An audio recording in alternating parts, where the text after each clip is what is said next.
ఈరోజు దేవుని వాగ్దానం యెషయా గ్రంథము 43వ అధ్యాయం 15వ వచనం.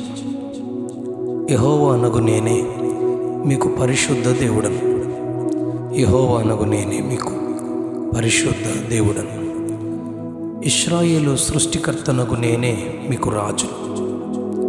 ఈ వాక్యము ప్రవక్త అయిన యెషయా ఇజ్రాయేలుగా మార్చబడిన యాకోబును గురించి ఈ ప్రవచనము చెప్తూ ఉన్నాడు.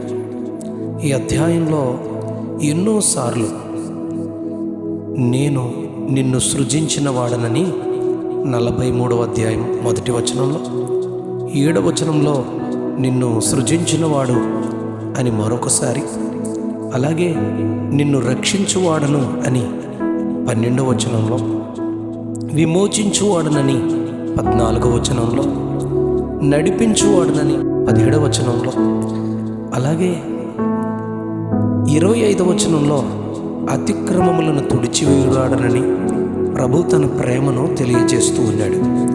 అసలు దేవుడు అనే పదానికి ఆంగ్లంలో గాడ్ అని మనం చదువుతాం. దానిలో 3 అక్షరాలు ఉంటాయి.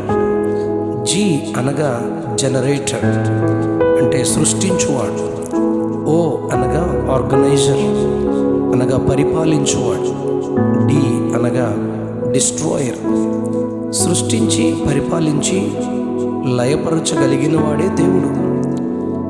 నశింప చేయుటకు అధికారమున్నను పాపములోనున్న మనుష్యుని ప్రేమించి పాపము నుండి విమోచించి పాప క్షమాపణను ఇచ్చువాడని రక్షించువాడుగా ఈ అధ్యాయంలో తనను తాను దేవుడు పరిచయం చేసుకుంటూ ఉన్నాడు.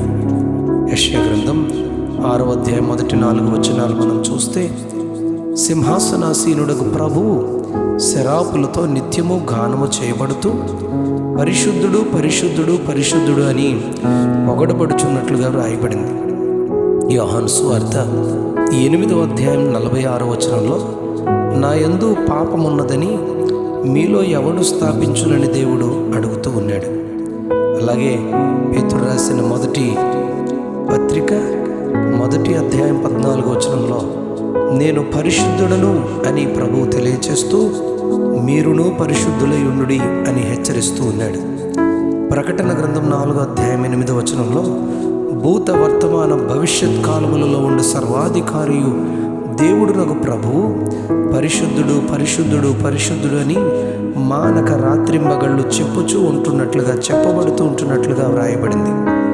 ఈ పరిశుద్ధుడైన దేవుడు పాపి అయిన మానవులను తన రక్తము ద్వారా పాపములను క్షమించి శుద్ధి చేసి నీతిమంతులుగా చేయువాడని ప్రకటన గ్రంథం 7వ అధ్యాయం 14వ వచనంలో మనం చదువుతున్నాం. పరిశుద్ధులుగా చేయువాడని ఈ వచనం మనకు బోధిస్తుంది.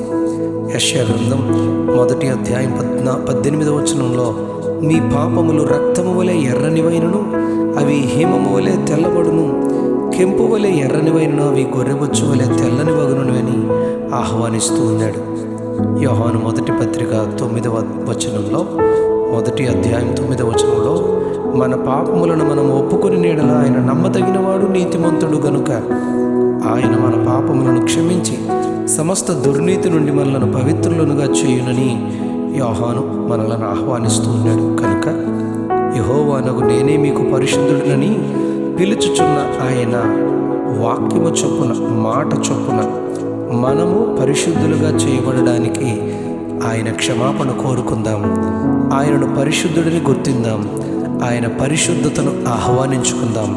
పరిశుద్ధుడైన దేవుడు తన పరిశుద్ధతను మనకిచ్చి పరిశుద్ధులైన సంఘముగా పరలోక రాజ్యంలో నిత్య జీవములో మనల్ని అందరినీ ప్రవేశపెట్టును కాక. యెహోవా అనగు నేనే మీకు పరిశుద్ధుడను పరిశుద్ధ దేవుడను అని ప్రభు ఆహ్వానిస్తున్నారు. ఆ ఆహ్వానాన్ని మనం మన్నించి ఆయన రాజ్యంలో ఆయన బిడ్డలుగా ఆయన కొరకు జీవించుటకు పరిశుద్ధులముగా చేయబడుదుము గాక. ఆమేన్.